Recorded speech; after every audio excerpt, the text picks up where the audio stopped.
Imagination is everything. Every business, every invention, every goal ever achieved began the same way, with a single idea in someone's mind. The world we live in today, from the tallest skyscraper to the smallest smartphone, exists because someone dared to imagine it first. Imagination is the spark that turns thought into reality, the seed from which progress, innovation, and even personal dreams grow. Without it, nothing new can ever exist. And the world of magic is no different.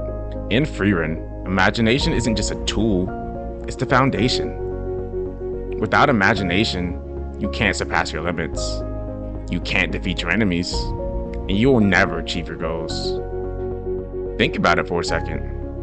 How could you ever surpass your limits if you can't imagine going beyond them? How can you ever defeat an opponent if you can't first imagine what it's like to win? Creation itself depends on this. Nothing can exist unless it's first born from the mind. And Frieren teaches us that this isn't just theory, it's reality. Maybe even a rule that anyone who uses magic must live by. Because magic itself is bound by imagination. You can't summon, create, or break something unless you can first envision it. That's why so many people fell short, not because they lack skill, but because they lack vision. And I think this is perfectly portrayed through the character Ubel. Ubel is a mage that specializes in cutting magic. And in her second-class mage exam, she had one task: to push the instructor back and make him take even a little bit of damage. But this instructor was known for one thing: his incredible defensive magic. And this took its form in the impenetrable cloak he always wore. A lot of the candidates failed without even leaving a scratch. I believe that the other candidates couldn't imagine breaking through those defenses. But not only did Ubel imagine breaking through the cloak, she imagined cutting it in half, and that's exactly what she did. She could see it. She could cut through the magic cloaks others considered impenetrable because in her mind, it was possible. What sets her apart isn't just her skill, it's her imagination. She ignores what people say is impossible and instead focuses on what she can visualize. And that's why she's called a genius. But what really makes someone a genius? Is it raw talent? Or is it the courage to ignore logic and envision the impossible? Well, if we come back to reality for a second, for decades, experts said the human body simply couldn't run a mile in under 4 minutes. Doctors claimed it was physically impossible, that our lungs would give out, that our hearts would explode. But then, someone did it. They broke the barrier, and after he proved it was possible, everyone started doing it. The human body didn't suddenly change. The only thing that changed was the belief it could be done. Even if we take a step in the realm of basketball for a second and look at Steph Curry, before him, the three-point shot was considered risky, something you use sparingly.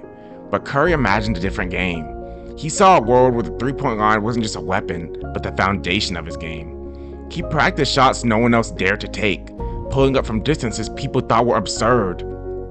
And in doing so, he didn't just change his own career, he changed the way the entire sport of basketball is played. Imagination is so powerful that it even has the potential to influence those around us.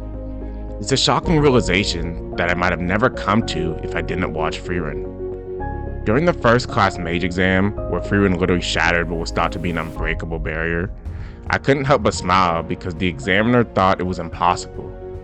But she destroyed his perception of what could be done and had him questioning everything. And again during the First-Class Mage trial, many students couldn't even picture themselves passing. Their minds had already lost the fight. But Ubel? She fought an examiner and sliced through magic woven hair. She saw the great mage Ciri, the living grimoire, and even tried to imagine a way to defeat her.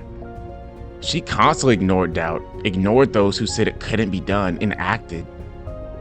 And that's how she succeeded in becoming a first-class mage where so many failed. But this isn't just about magic, it's about potential.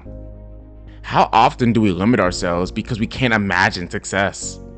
Because someone tells us something's impossible. Frieren teaches us that imagination is a weapon, that daring to see what others can't is what allows greatness to happen.